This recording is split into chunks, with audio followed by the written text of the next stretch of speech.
welcome to another exciting episode of the World Gaming Trade Show. I am your host from the In-Game Boss program and the In-Game Boss podcast, Jeremy Evans. And with me, number two, the guy all the way over in Indiana, this is... Brando from the Game Addicts podcast. I'm so glad to be here with you here today for episode number 2. We got some cool games to talk about here today. If you didn't know, here's what we do. We take some old games and some old franchises that have kind of not been active for a while. Maybe they're long dead. And we try to discuss back and forth who, what developer, what publisher should be putting out maybe these games, giving their own little spin on it. And today we got 2 new games to bring to you guys as well. And as we kind of feel our way through this, because like we've discussed, is it 2? Do we have time for 2? How much is what? Like maybe we'll throw in a third one if it's a small one. You know, we're just going to fill this out as we go. Yeah, and if you haven't catch our very first episode, we have discussed a Sega game called Comix Zone, followed by a Sony interactive game, Legend of Dragoon. So definitely check that out and hear our picks. Very interesting conversation that we had on that. Now, the way this show works is our first display will be in the first half of the show, followed by the second display in the second half of the show. So I present mine, and then Mr. Brandon here will present his in the second half. So are we ready? So... let's go ahead and start out with our very first pick. Now, this game is another game that definitely been gone for a very, very long time. Actually, fun fact, when I discussed this with Brandon, he showed me a picture of this game costing about $500, if I'm correct. And that was marked down for label damage. Yeah, so... this game here is actually was presented by, actually written and designed by Hideo Kojima. So this was an interesting game, and this is probably one of his earlier times when he was doing Metal Gear. And this game is a bit of a sci-fi, and this is what happened if you put Blade Runner and Terminator together in some sort of way. But this game is called Snatcher. Now, this game has been gone since 1996.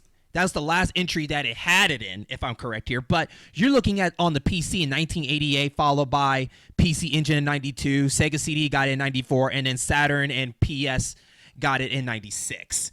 And for people that don't know, this is more of like a visual novel.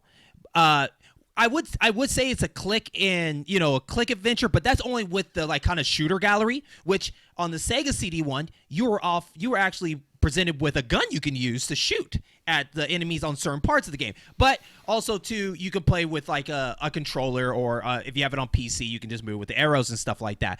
But you're basically an investigator by the name of Gillian Seed that actually has amnesia, and he basically plays an agent that hunts Snatchers, and those are humanoid robots that kill humans and take over, basically replace them. So they're kind of among society and no one would notice. What's interesting too about this game is when I first played it was total all dialogue. Never played a game like that back in the day. It was just all dialogue. Like they all talk and everything like that. And also too that your partner for Gillian is actually a MK2, and that's like a Metal Gear little robot that accompanies you and kind of helps you out with information and whatnot. He was basically your little mini Google, if I can put it in better terms for that. But I played it on the emulator on Sega CD on my computer. But Brendan, did you actually play the actual copy of it, or okay? No, go into that a little bit. No. I first downloaded it on played it on the emulator. I mean, even back then, I never had a Sega CD growing up at all. Mm-hmm. You know, I didn't have an actual way to play the game. I don't even have one now as part of my collection, simply because in my area, Sega stuff is just not that active and collectible. Like, you know, I have a very small and meager Dreamcast. I haven't even decided to dive into Saturn because you just can't find anything around here. That's true. That's very true. And, you know, I have to go up to like closer to Chicago to start finding some cool stuff as far as, you know, and then that's where the copy of Snatcher was for the Sega CD was up there near Chicago, near a store near my buddy Nate. He's got like a retro game store up there. And I followed him on Facebook, and I remember seeing that copy. In fact, it was marked down $100. This normally goes for $600 complete in box, and it was marked down just because the manual was bent. And I'm just like, man, I don't know if there's any game that I could ever pay right $500, $600 for. I mean, you know, I remember playing this way back on the emulator, and you know, as you said, it was a bit different. It was just a full blown like it wasn't even like the old like adventure games that I played back on like the early PC stuff where you actually click your character over. It was more like you just go and move to areas. You moved for the menu up and down and you talk to people and you like you pick dialogue. But what was really neat is that for the time, like this was like there was a lot of actual voice dialogue done for this game.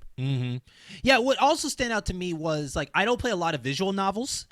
Games like that, but I also noticed that like you have to ask the right questions because you couldn't move on to the next section until you literally talk to everybody and ask them questions and search around like the rooms that you're in, open drawers, go in the computer. Like you really have to you have to really put your mind into that game and dig deep to really feel the lore of the game because there's a lot of information and it could be overwhelming sometimes. And I remember when I first did my first investigation, it was like a broken down building where you had to go find about like someone that got killed there, and they don't hold back on the visuals of like blood. No. Now, yeah, but the funny part is in Japan they don't hold back whatever. I mean, you're seeing like nudity, you're seeing more blood here. In America, they had to cut that back a little bit, especially like when heads got cut off. You wouldn't really see the blood splatter. You would just see the head cut off and everything like that. And basically, it almost becomes the old school like dungeon crawler where you're going room to room to room, and then you have to pick left or right to kind of look around. You can easily get lost. But but when it comes to the shooter gallery, it goes into like kind of like a tic-tac-toe board, and basically you just like kind of mark where you need to go and just shoot. And another thing cool about this game is, you get little Easter eggs, so you get like certain characters from like the Kojima games that kind of like go among the crowd. I remember one scene you go to this bar and you have to go question people, and you see like hidden characters that they don't fit in that gaming world, but they're just there just to be funny and everything like that. Do you remember how far you got in that game off the top of your head? Not much further past that first investigation, like you said, where you're in that dilapidated building. Now, you mentioned that Mark II, that Metal Gear character. What's really neat is that they use that similar design for that when they went into Metal Gear Solid 4, Guns to the Patriots, for when Otacon introduces the Mark II, and it's almost like verbatim. That's what that thing looks like almost. Right. And I think I like how Kojima kind of does that, how he comes and he brings in stuff from the past, like he did, you get police not posters and all that kind of stuff around. I think that's kind of neat. Yeah, what's also interesting too is that this game was such under the radar that it just never got a continuation, because this is a game to me that could have got like, a new antagonist, protagonist, just the name itself. Like we could have been more into this world, but since now it's 2020, it's been over 24 years, I want to say. So it's been a long time for this game. So why do I want this game to come back? Because the lore is awesome in it, and it needs to come back and show, and I really want it to come back in a different way. Now, will Kojima... let me rewind back a little bit. I want to say that if Kojima had the chance to buy the rights and get that, I think he would have touched it again for his production. After we I think that'd be really neat. Yeah, after Death Stranding, I could see him doing like have a small team do that game or something like that. I don't know if he would do a full-blown game, but, with the hands of Konami not really letting go to their properties and stuff, this game is really just sitting there dying, or it's been dead for so long. Yep. So who can we get to develop this game? So now, when I was looking at my list of developers, there were some simple ones. I was like, all right, well, Telltales can do it. They're pretty cool. They're good at storytelling. But I was like, nah. Like, they're good at, like, dialogue and stuff like that. But the way their engine is, I don't want them to do this game. But I do respect Telltale Games. I love Wolf Among Us. That's really good storytelling based on the comics. So they're really good at adapting games into their thing. And then I was also looking at Don't Nod. Now, the people that did Life is Strange. Another group, published by Square Enix did it. But I picked this one group because I need this game to be more modernized. I want it to be where, instead of a visual novel, I want it to be where the character can walk around. You can physically see him walk around, talk to people, choice-based, quick time events. So I'm going to pick this developer that actually finally is going independent for themselves after being with Sony for so long, and that is Quantic Dreams. So, and for people that don't know, they're known for Heavy Rain, Beyond Two Souls, Detroit, and of course the one on PS2 that probably people know a lot about, Indigo Prophecy. So they're really good at really doing like these moments, interactions, great dialogue, choice based, where you have multiple endings based on your picks. And how cool would it be as an agent that you yourself have to investigate and also interrogate, like you would say L.A. Noire? Are these people, is this person real or is this an android? And the choices you make can have that repercussion coming after it.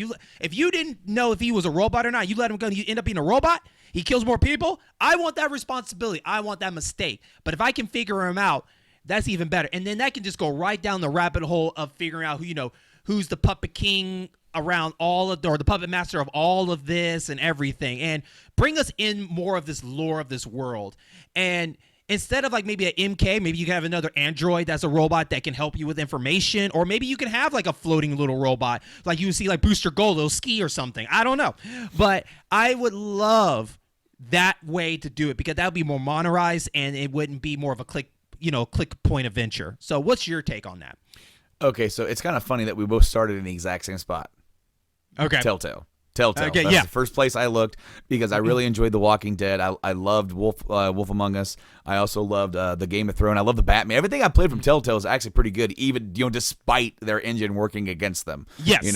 It's been fun and entertaining. And at the very least. But I did kind of agree with you, and I loved how you picked Quantum Dream.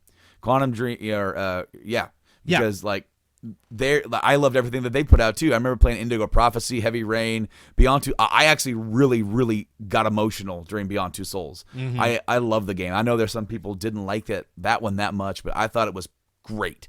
And then I actually have not finished Detroit. I got sidetracked on it, and I need to go back to it. But I loved what I played. I got so far. I think the last thing I played was the dude. He was in like the android graveyard, putting himself back together. Okay. Yeah. All right, so I thought of that first because that kind of falls into the same style, a Telltale, kind of doing the similar thing that to what Snatcher originally was. But I've been replaying a game lately that came out about a year and a half ago, not quite. I've been replaying Red Dead Redemption 2. Okay. All right. Okay, I got an Xbox One X for Christmas, and I'm like, I heard this game looks fantastic in 4K and HDR. I got to see it. So I started playing it, and I'm off to the races, right? I'm like, okay, here I go. I guess this is my second playthrough. But it made me think of what you just said. You mentioned the game a minute ago, L.A. Noire. Okay, yeah. I replayed that when it came out on the Switch, and there's some glimpses of brilliance in L.A. Noire, where it gives you that free and open world feel. You don't get in too many gunfights. It's there, you know, but it's in segments. You can't just, as a cop, pull your gun out and start just, GTA and all up on the streets of LA. But then you have those crime scenes where you get to go and you get to investigate, put your case together, have that sit down one-on-one interview where you have to, like, was it Doubt, Truth, and Lie, or there was, in the re-release they did like good cop, bad cop type thing where you're being more forceful, but with Red Dead 2, they've gone in such detail of where you go and you search through houses. You hold the button to search, search the dresser, search the drawer, search this chest. You're going through all kinds of stuff. So if you're able to meld in the detailed searching and everything with that L.A. Noire, searching across the crime scene and the investigation and then the interviews, and while also giving you kind of an open world feel, like how cool would it be to be able to actually drive around in that futuristic version of like is that Tokyo or basically it's like a sci-fi Tokyo. Yeah, like how cool would it be to be able to just kind of like drive around a little bit, like go from case to case. You can, the little Mark II, you can actually drive just like an LA Noire. How you can hold the button to let your partner drive, and you just kind of like it'll just kind of skip to you there. That's what I was thinking of. I'm like, this, you could actually have more of that, and just like in in Snatcher, where the gunplay is certain segments where you have the grid. You can you can actually have the gameplay or the gunplay in segments like L.A. Noire. So that's so I picked Rockstar, because I think they would just. It's not their original story, so that might be something that they wouldn't want to do. But I think if they were able to like have their own creative freedom with it and do that, meld in, taking stuff that they've done before, because they're not too in a big hurry to release games or release sequels. So we don't know if we'll ever get a sequel to L.A. Noire. But if there was a spiritual successor to L.A. Noire in the remake of Snatcher, I think that'd be badass. So Rockstar has never really touched sci-fi ever, if I'm correct, based on the things. No. Yeah. So my question for you for that is, what could they do to make themselves stand out from being like an open world of like, you know, Red Dead and LA Noire and Grand Theft Auto? Like, what would you think that would make Snatcher stand out a little bit more? Like, are we talking about like maybe flying cars more, or like what is your vision you're thinking of? Well, flying cars would be pretty cool, but you'd almost be going into like Fifth Element type area with the look and everything. Okay. I don't remember if there's flying cars in the original. I think it would be really neat if they would be able to reach out to Kojima to have him come on as like just an advisor or an executive producer. So like, they're in control of it and they just kind of pick his brain. Like, should we do this? Should we do that? And then, I mean, because you know how much of a Kojima, he always says that he wants to let other people do stuff with his own stuff, but he always ends up like overseeing everything. And he's like, no, he's such a control dude. Like, no, we got to do this way and this that way. I think it'd be really neat if they got him involved. And, I would worry a little bit about the world being too designed after, like, similar to, like, Cyberpunk. Okay. I would be a little worried about that if you're going to do an open world, but I do think Cyberpunk is a little bit more, like, dilapidated as far as it's, like, it's futuristic, but stuff is run down. And it kind of seems like here, especially, like, it's a lot more Blade Runner-y. It's yes, a lot it more, is. Like with Tokyo, you can really do like the big neon lights and like the big cityscapes. Like especially like you imagine walking down like the main street. That's almost kind of like their version of like Times Square, where they just have all the ads. Because that's something that I really liked from Blade Runner, how they have these big, interactive ads, like the big billboards. Yeah, and I just think that'd be so cool. I think too, either for both games, whoever developed it, I would love to see like really go sci-fi when you're doing investigation. I want to see like, floating computers, like holograms. I want to see them like almost like Batman, like Arkham, like he does investigations. I really want to see like, an image of like a display of where that enemy killed this person in action, like a visual hologram style. Like what we imagined that what it might have looked like to help kind of get a better idea of it. Kind of like in Detroit. In Detroit, when you when you rewind a little bit, like the more evidence you gather in the room, like okay, so he was standing here, and you can kind of rewind the footage and he can kind of put it together in his own head. Yeah, that's kind of neat. I like that. Yeah. Now, would your Rockstar have multiple endings, or would it be just more of a straight story with one conclusion? What do you think for yours? Why wouldn't you have multiple endings to give you more replayability? I think that'd be badass. Okay. Because I haven't played Red Dead yet, but I know that's definitely just mostly Rockstar games are mostly just one-ended, right? If I'm correct. There was, it all ended the same, but you could have a variation at the end where you could either help John get out or go get the money. Okay. And so there is a slight variation, so it's almost like you have an honorable ending and a dishonorable ending. So it's like, but it still ends with the same way because Arthur's got to die. Right? He's got to die, and he has his last stand against Micah. But I think there's also a way that you could actually injure Micah's eye in that go get the money ending. So when you meet up with him later on as John, he's got he's missing an eye. Okay. So little stuff, but overall it's the same general ending. And one most important thing that I really want from both sides, I don't care who does it or not, but I really would like a two-part story. So one story investigating who these Snatchers are and who's the big boss behind it with choices that lead you there. But also, too, we have to remember that Gillian has amnesia. So it needs to be another side story of him trying to remember who he is. And that's something we definitely need to know. I don't know if I want to, maybe it could intertwine with it all, but it would be really cool if you had two stories that all maybe come together or something like that. I don't know how, but I really like the idea of you're trying to find out who you are at the same time, trying to figure out where are these Snatchers, who's making them, and whatnot. And so, that'd be like that would be really cool. And I think this is just again, like a prime candidate for the kind of idea that we're kind of like putting together as far as like this game has been gone from everything for so long that not too many people even know it exists.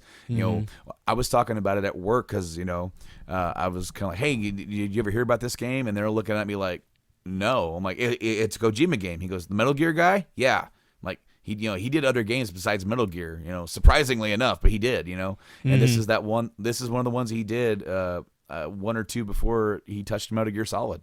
And, you could almost see, with this game being almost fully voice acted, and then you get to Metal Gear Solid and it's completely voice acted, and it sounds some of the most professional voice acting you've heard in a video game to date as of 1998. You can see some of that starting here, even though maybe it's not, 100% up to that level of quality of voice acting, but it starts here.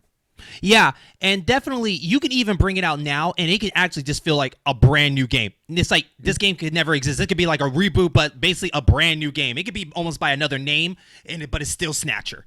Yeah, it's just so crazy. So yeah, for people that are listening to it, definitely go check out the game for yourself, and then definitely leave a comment and opinion of, do you think our developers would fit that part, or what developers that you think would do the job. And so with that, we're going to take a break, enjoy our commercial, and then we come back, we get back to the second half where we go into another syndicate area of this game that I love to present you right after this. And welcome back to the second half of the World Gaming Trade Show. Once again, I am Jeremy from the In-Game Boss program, and this is Brando from the Game Addicts podcast. Sorry. No, I was looking down on my notes. I'm getting ready for my entry. So this part's going to be my entry. And, of course, we just talked about Snatcher, great game. And what was really kind of interesting is that, when my buddy here, he hit me up, he was like, hey, man, what's your pick for this, for this one? That way I can do a little bit of research. And I'm like, yeah, I forgot to get that to you. And I'm like, oh, man, I don't want to do another RPG, but I got other RPGs I want to do. And I'm thinking, and I'm looking at my older games, because I did a, PlayStation 1 game. And I come across this game that I played on the Sega Genesis. It's in my collection, called Shadowrun. Shadowrun? Yeah. Shadowrun's a really neat pick. Now, kind of weirdly, it's in like another like dystopian future-esque type thing, cyberpunk, urban fantasy, but it's a tabletop game. And I'm like, holy crap, it's a tabletop game, man, we got cyberpunk coming out, like the same deal. But it's kind of not, but they both exist. And also Shadowrun is still going today with its 6th edition releasing last year. Mm-hmm. That's nuts. So like, these guys sit down, they make their characters, they roll some dice, they're in this, weird future. It's weird because Shadowrun is like, it's like this weird cyberpunk future, but they got like orcs and they got magic, and it's a weird mixture of these, of what you would think of a classic D&D and this like futuristic type setting. They kind of collide. Right. Now, interestingly enough, and this won't shock anybody if you guys know anything about the 16-bit era, this game was released on the Sega Genesis, but it was also released on the Super Nintendo. But guess what? They are not the same game. It was very common back then for them to take a property, like Shadowrun here, but also like Aladdin. Aladdin was on the Super Nintendo and on the Sega Genesis were developed by 2 separate teams. It wasn't just one game that was ported over to the other and same game across the board. They were completely different games. Same thing with RoboCop versus the Terminator for one. I don't know why I have that one. I had that one on the Genesis and I played it on the Super Nintendo and went, this is not even the same thing. I mean, it's cool, but it's not even the same game. Same thing here. So you have 2 different versions. I played the Genesis version. I never did play the Super Nintendo version. There are different games. I think the Super Nintendo one's an isometric view, where the Genesis version is more, top-down view. It's maybe a little bit more violent. It wouldn't surprise me at all because Genesis games were typically more violent. But this series.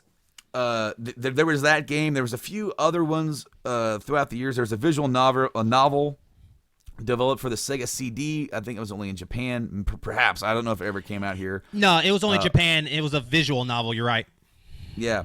Then there was one that was canceled, and then 360 had a game called that, and it was using that label, but literally it was just an online shooter with no story. In fact, there was a demo for a story, but they scrapped it, and it that was it. Like, that has been, nothing else has been done with it. And so like, when I'm thinking of something that can be done for an older game, and, I'm not even looking at that 360 game. I'm not even looking at that. That's an online game where people run around just, whacking on each other.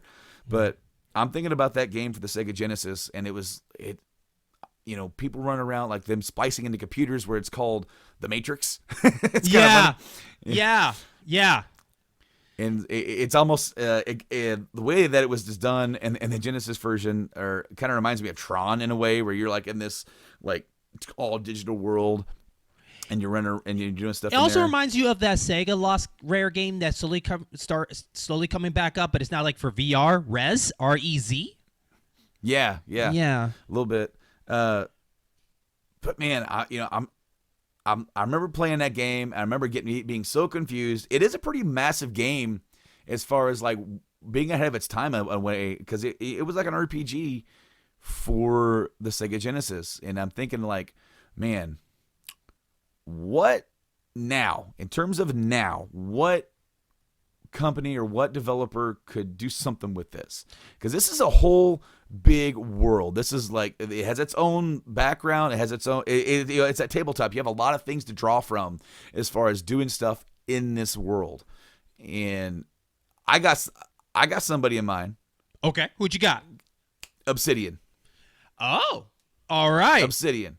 Okay. Now, I love me some Obsidian games. You know, they've touched some first person. You know, they just did Outer Worlds. It's a great game, Outer Worlds. If you guys haven't played Outer Worlds, get Game Pass, because you can get it for like $10 a month. Game it's Pass a great is awesome. deal. Yes, it's Dude, excellent. Outer Worlds was awesome. I played the heck out of it. I never beat it because I got distracted. But you have a life. That's how the world works, baby. Everybody got lives. It is. But you know, Fallout New Vegas was done by Obsidian. You know. So I'm thinking of that kind of style, because when I remember going through like kind of the menus and stuff, it kind of it reminded me of the like Bethesda, you know, style of game, like for Elder Scrolls. But I'm like, I am not going to let Bethesda touch this game, because the Bethesda maybe 10 years ago would have done a pretty good job, but right now Bethesda ain't doing anything right. They're just, everything they touch is just falling apart. It's like a glass house over there. So I'm like, Obsidian. We get two things really cool with Obsidian. Obsidian, they make good games, man, across the board. I can't think of anybody that has anything bad to say about Obsidian. The other thing is that now they're owned by Microsoft. So this would be a little cool exclusive game for the Microsoft, like either you're on PC, sure, but for the Xbox brand, you get a Shadowrun game, a brand new one, where it's like, man, this is ours. Yeah. No, that'd be a really good hit for them, because, you know, Shadowrun has always been, it's been definitely a cult following. Like, you have to really search for people to have. And I don't know if you knew this or not, but I think, didn't they make a Shadowrun Return like in 2013, I believe, I want to say. I think it's called, I think there was one called Shadowrun Returns. You might have to look into that. But either way, Microsoft, I think, should take a chance on that idea and let Obsidian do something like that if they decide to do that. Especially if you notice from all the Shadowrun games, every game that's been on different consoles had their own imagination of what they want to do with it. So Obsidian can really do their own imagination of their own Shadowrun. And that would be awesome to see what they would do with that. And you are right. Shadowrun Returns did come out in 2013 for Windows, iOS, and Android. And that's a completely different departure from what was done before. Right. Because the genre is tactical role-playing. Yes. So completely different. You know, here I am. I'm thinking a big open world exploration, like Obsidian style or a Bethesda style, roaming around because you get to talk to orcs and all this kind of cool stuff. It'd be crazy to see all this stuff come to full realization. And you'll hear these guys over here because the Shadowrun Returns, that was kickstarted. That's right. Yes, it was. Yeah, with a bunch of expansions followed by, right? Yeah. And so what I really like about it, though, based on what I have seen, because I watched, I never actually hands-on played this game. So based on my research, I looked at the Super Nintendo and the Sega, and you're right. They're like day and night. They just happen to be in the same theme, right? And then, and of course, it felt like, you know, the Sega CD one felt like, well, what happened if this world was a little bit more, you know, Japanese style? And that's where you saw more of the characters more Japanese. And then, of course, you saw Xbox do the first-person shooter game, which I think a lot of people were not a big fan of that because it was just out of the norm, and it's just not – it doesn't make sense for that game to have it. It almost felt like it was game first, Shadowrun second. I guess a lot of people said. And then around that same time, you also had like a lot better online multiplayer shooters as well, like to play than that. Like it came out and it's like, okay, what's this? Okay, what's Shadowrun? I don't know. It's some new shooter. It's like, well, then here's Halo 3 or whatever. So like people definitely didn't latch on to Shadowrun. Okay. Now, Asibian, what can they use, say, from your favorite or the one you played, the Sega Genesis one, that they can enhance or make it more appealing to people that want to play it? Oh, dude, the world and characters again. Okay. Like, Okay. I'm just thinking like with their ability to sit there and like just like look what they did with Outer Worlds, where like they have this really cool, unique cast of characters. You can sit there, you talk to, get to know them. You know, you're going through like and imagine what they could do. Like, so you have like the city, like world roaming around stuff, and then they could do something completely different feeling for when you go into that Matrix. Like just make it really like have it more variety to where it's not just something that they've already done before, but something that they can, with the whole Matrix idea, they could do something completely different. Maybe it's a different view, maybe it's a different mini game or whatever. Okay, because definitely something I want to put in it, and I'll mention my game next, but I definitely think this game needs a reputation heavily on based on like the things that you do in the game. The world looks at you differently. You know what I mean? Yeah, I really, because the Sibian's really good at doing that, especially in New Vegas, where whatever group you want to join, someone's going to hate you. Mm-hmm. And they're going to look for you if you're in their way. And they know you. And that's one of the things that makes it really cool is I made an effect to the world, and some people are going to hate me. Some people are going to love me. Some people are going to work with me. Someone's going to go out of their way to hunt me down. And that's what makes it really cool, and it's unexpected. And I know Asibian's really good at doing that. And Shadowrun is a perfect world for that because you just don't know what's going to happen in that world with the technology, the hacking. How awesome would it be where, you go back to your home and you find out it just gets ransacked by people. And they were looking for you. They just came at the wrong time. That would be so amazing to see. I would love that. Absolutely, because you don't know, because you'd have multiple different kinds of groups and different factions, in that world, and that just adds on to what I was saying too, like about having this be like a big living, breathing world for you to go and explore, which is much more enhanced from what we got to see on like the Genesis version, where you're like this little dude running around, like trying to aim and shoot somebody or whatever, get into some fights, hacking into stuff, because you can do mini games with the hacking stuff too, right? So this brings into my game, and one of the things that I definitely would like to see this game have is multiple choices to have allies on your team. So Asibian is really good at giving you a big group of people, and you choose who you want to accompany you, right? Mm-hmm. And so they're independent developers, and they're Larian Studios, and they're known for all the Divinity series, but especially the Divinity Original Sin 1 and 2 that are really popular right now. And it's basically an overhead strategy kind of style game, but it's so beautiful in a way where you pick your class and you basically buy certain items to make yourself more powerful. And the cool part about it is that if you don't like it, you can always go to this mirror and basically respect yourself or redo your class. So in this game, it'd be cool, like if you got certain perks and maybe you want like a total remodel or reboot of your body or something, if you're like an android or whatever you want to be, you can go back and change your classes and stuff. And one thing too about Divinity I like is there's shops where you could buy upgrades or in this game, books. So like, hey, what kind of person do I want to be? Do I want to be a fire person? Well, hey, I can go buy fire books. Do I want to be a shocking person or electricity? I can do that. I can have both. It just depends how much abilities that I have, and that could be great for this game. Maybe I want to be a sniper hacker. Why not? You should be able to pick. You should be able to pick what kind of character you want to be and get the items that you need to make that happen.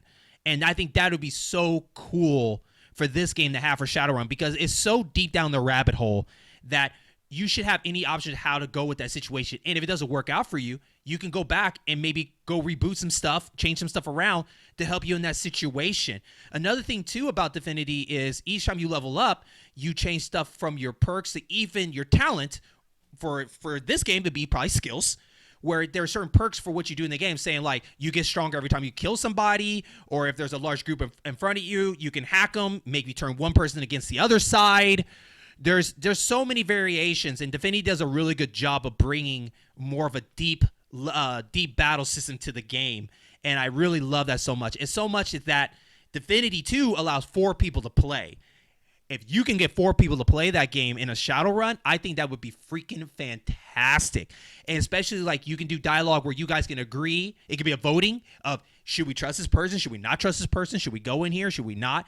And they definitely, and for Sibian too, it needs to have it where when you're investigating something, more stories and more missions come along with it. Like, hey, I'm checking out this room, I'm checking this computer, and I didn't find anything, but hey, this story leads me to another one I can go do for extra points. So I think that would be awesome.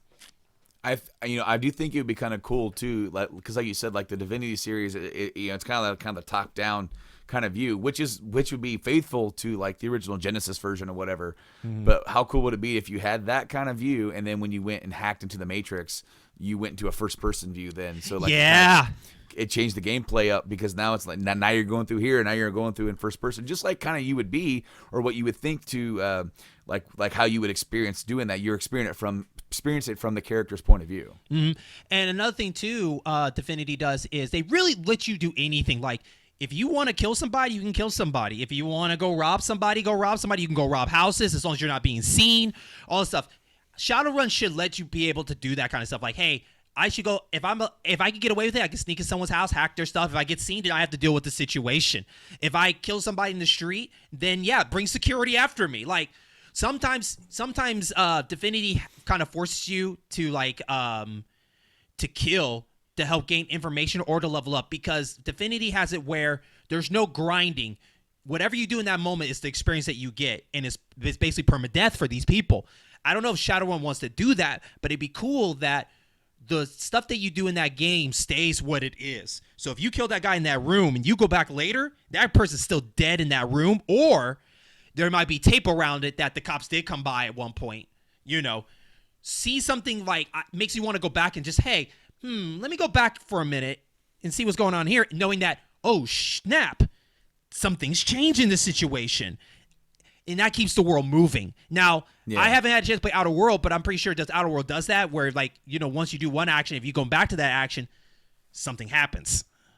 Well, you know, like, just like you said about, like, the whole faction idea, you know, I remember playing, like, just, it brings up to mind immediately, you're trying to kind of make peace on, like, the first world that you're on, and, you know, the guy working for the company is like, hey, you need to get these people out of there. You know, they need to come back here. You know, like these guys left. So, but then you go to them and they're like, we're not going back there. And it's like, you actually feel for these people, because like you like the other guy, he's like just corporate greed. But these guys are, you know, these guys are trying to live. They don't want to live under that corporate rule. So then there's a way for you to try and so if you go do it one way, it's like you can't go back and just talk to those people again. They hate you. You know, so your actions have reactions, but you know, there was a way where if you go and you get rid of the dude in charge or put somebody else in charge, the other group is now more open to coming back. Okay. Because now they're like, okay, it won't be the same. But, yeah, like Outer Worlds, what Outer Worlds did too is like, because you mentioned like having people go with you, you know, like the Fallout games, the Elder Scrolls games, like, okay, I got a companion, I can roll around with this dude, I can talk to him, and you know, he's my dude, I can just have him carry stuff. What Outer Worlds did is that they almost mixed the idea of a companion up with like the Mass Effect series, where you have 2 dudes with you or whatever, and you're rolling around, and they each have a power set, and they have a quick button thing for their little for their power. So you're fighting some dude, and the dude has his power ready to go, and it's like an instant kill thing. The dude comes over there and just whacks somebody in the head with something, and then of course it needs time to recharge. So that was something that Outer Worlds did that I think would work really well in this setting. If you're going to have a couple of companions rolling around with you, and you guys are in a fighting setting where you got backup, and you can kind of choose what kind of dude you like. You know, since this setting has like this like magic and all that kind of stuff, you can have a dude like a mage, just a straight up. He's like a ranged dude. He just throws like magic everywhere and everything. So I think like the options are endless for what you can do with that kind of thing. Yeah, and especially I'm really excited because choice space is definitely for Shadowrun needs to have, where you know, how do you want to become? Do you want to be a douchebag, or do you want to be this hero? And that's very important for Shadowrun itself, that I really love to see, especially if you need to persuade somebody, because persuasion is very important to me in games, where sometimes if I could persuade someone to do something for me without getting my hands dirty, I want to be able to do that. And so, especially in a cyberpunk kind of world, like, I need this person to hack something for me. He's the only best one. I want to try to persuade him for it, So, yeah. Well, it gives you replayability, too, because if you want to be like a good guy on one playthrough or like a bad guy the next. I remember the first time playing Knights of the Old Republic, and it's like, I can be a jerk. And right. I can just like force persuade some dude to jump off a cliff. I'm like, that is nuts. Yes. But obviously, you are ridiculously evil if you do that. It almost seems like Kotar had just had I'm a really good guy, or I am a completely evil guy, and there was no middle ground. There was no neutral. But no, to what you said, it gives you replayability because it allows you to play it. I'm always like, I'm naturally a good guy, and I try to be a good guy in my life, and it just seems like when I'm playing games, I have a hard time detaching that. I'm like, no, he's a good dude. I can't do that. So, but it would be, like having another playthrough where like, okay, now I'm an evil bastard, and I'm going to go through here, and I'm just going to make everybody do my bidding for me, and everyone's going to hate me. And this is how we're gonna roll. It's funny too because I play a good guy too most of the time, but when I want to be bad, it's really going after the people that treat me like crap. Like I have a list. Like, you're on the list. I'll remember you when I come through again. That I'm going to make your world a living hell. Remember that. And so, but Brendan, is there anything else you want to add to Shadowrun before we wrap this episode up? Man, not really, dude. I think we both hit it. I really like your pick. I think that does a really good job. They do really. I think that would do really good of keeping it true to a kind of its original form in a way, with doing something all new and bringing it into the now. Where mine is more like, I want to go and explore this world completely from a first-person world, and I just want to immerse myself in it because let's face it, the real world sometimes is not the place I want to be. Right. Right. And especially they're the Larian Studios are known to be doing the next Boulder Gate 3. Oh. So that's really cool. Yeah. So good for them. So hopefully, like, if they do well enough, maybe we'll just see a new sci-fi from them. And I think they're doing another Divinity game. They're using the XCOM style kind of game. And I was actually looking into the people that did XCOM. I was like, they could probably do a good Shadowrun too, but I didn't want it in that play style because they're more of like, the Resistance being something evil. And so I think they're better at that, and that's why I think Larian Studios fits a little bit better because they can give you more characters.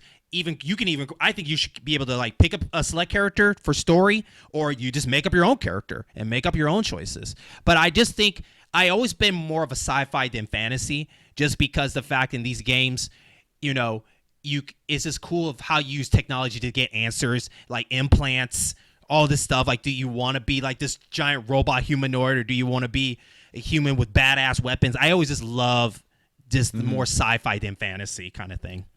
And so, I really like the idea of having a complete character creation and almost like a blank slate, due to the fact that this is a tabletop game. And that's exactly kind of what you would do in that setting, where you create your character and you create what your class is, what your species or whatever sub thing is, or whether you got human with implants or whether or not you're an orc or like a straight up mage dude. I think that'd be really neat because then you have an overall story arc that you go on, but your character is your character, And I think that works. That kind of thing would work really good with this setting. Whereas, like, maybe if you had like a select, like you can be only a couple and you can modify them. I want complete customization for this game. Okay, awesome. Well, with that, thank you once again for listening to our show. Remember, you can always leave your thoughts, your concerns, and everything else with us as part of the In-Game Boss program. Now, remember, these are two different shows that are coming together. So for mine, you can always go on Twitter and you can always go on Facebook to find the In-Game Boss program by typing the whole thing in. Or on Twitter, you can type in @program_in, where we have all our other shows that are on our network that you could definitely check out. There's always a link to all of them. And as for Brendan over here, you can check out the Game Addicts podcast. You can check us out on GameAddictsPodcast.com. And we're on pretty much every single podcast service that you can think of. We had a little bit of issue on Apple Podcasts where we got delisted for a minute. Oh, no. Yeah, they took it down. But if you were already subscribed, you got the new episodes. But if you searched it, it wasn't there. We got it figured out, and we're back. And I think it's the exact same feed. So if you're already subscribed, nothing should be wrong. But if that is your place of choice, go check us out there. Of course, Spotify, all that kind of stuff as well. And we're on social media at Game Addicts Play, pretty much across the board: Facebook, Instagram, Twitter, and of course, we have a YouTube channel. Just search Game Addicts Podcast. That's like your one-stop shop for everything we do. We do gameplay videos. We put up our podcast there. Anything extra that we've done. I think we did one episode of like Game Addicts Eat, where we tried like the Beyond Burger from TGI Fridays, because we were like, what is this? We have to try this. And we were like, okay, this could be a new series, but, we're at least doing this one because we have to tape our reactions to eating a meatless burger from a big chain. So, like, we did, we do all kinds of cool stuff. So, yeah, check us out on all those places. And remember, as you're reading this episode, there in the description, you will find links to everything we just mentioned. So that way it's a shortcut to you. And follow and subscribe and help us out. The more we get comments, ratings, reviews, the more we're up towards the front for people to notice us. Because, we're just trying to build, the reputation, our name, our brand, and just the passion of us enjoying what we love, and that is video games. But just like our 2 picks from Snatcher and Shadowrun, leave your thoughts, concerns. Who do you think is the right developers for this that can possibly make it? We would love to hear your thoughts, and we will love to talk about that later in our series, and put our thoughts in, if that could work or not. But if you want to find me personally, you can always find me as RetroAmp07 on Twitter. And Brendan, do you have a private one, or are you just Game Addicts? I'm just Game Addicts Play. Okay. I don't have a personal one on Twitter now. Okay. All right. Thank you so much, and we will catch you on our next program, our next episode.